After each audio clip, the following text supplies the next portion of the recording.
An excerpt from Continual Self Exorcism by Jon Zaremba. As the contrast between dream and reality became increasingly stark, so too did Aoner's spirit. Waning tolerance of the familiar's care escalated to downright disobedience of their prescriptions, as the fever of anger became too hot for the colorful shadows to treat. Before they could conspire with their sorcerers, and before Gak-Rud could respond in placation to Aoner's slow severance from the world, his mind recalled the shimmering object curiously positioned in his chambers.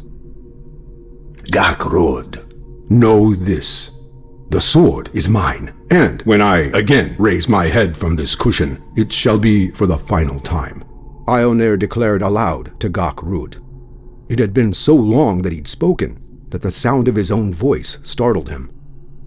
The world did not respond.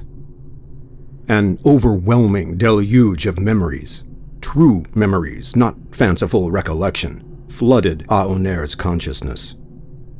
He knew that he was once a swordsman, a proud warrior, and a man of conquest. In response to his confirmed recollection, Aoner commanded a depth of water greater than the seas upon which he was previously adrift to smother every sensation but one: anger.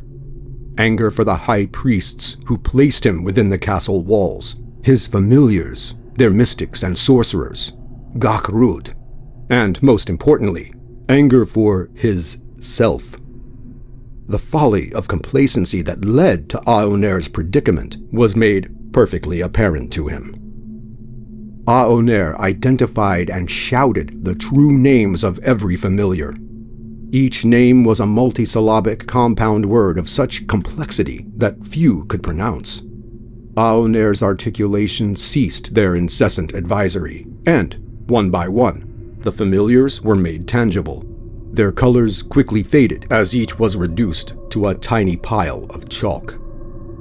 Aoner commanded the deluge to drown what remained. The granules fizzled as they were absorbed by the oceanic glory of Aoner's legacy. Anger is justified of the insolvent. Are you not but an innocent victim of circumstance beyond your control? Gak-Rud's voice pandered. Aoner redefined the perished familiars that were bestowed unto him by the high priests. No longer would he consider them to have been misguided advisors. Instead, he appraised his afflictors as nothing short of manipulative accusers. Their influence was malevolent to the degree that their intentions sacrificed his spirit to something greater, to the world. And their guidance was evil to the extent that it steered him closer to Gak-Rud's passive predation, the extent of which was boundless. The awakening swordsman finally understood the difference between a broken body and a broken mind, as Aoner recanted Gak-Rud's original proposition. Gak-Rud, the mind is not bound by physiology. It is a flower, rooted in its own soil and watered by its own thoughts. It blossoms by the light of consciousness, astral warmth. Aoner answered the world's first question before continuing to answer its second. Yes, I was indeed a victim. And as I once firmly understood, and do so again, the victim is to blame for his circumstances. It was I who invited the familiars into my chambers. It was I who permitted both their influence and accusations. I forfeited my spirit to your vampiric thirst.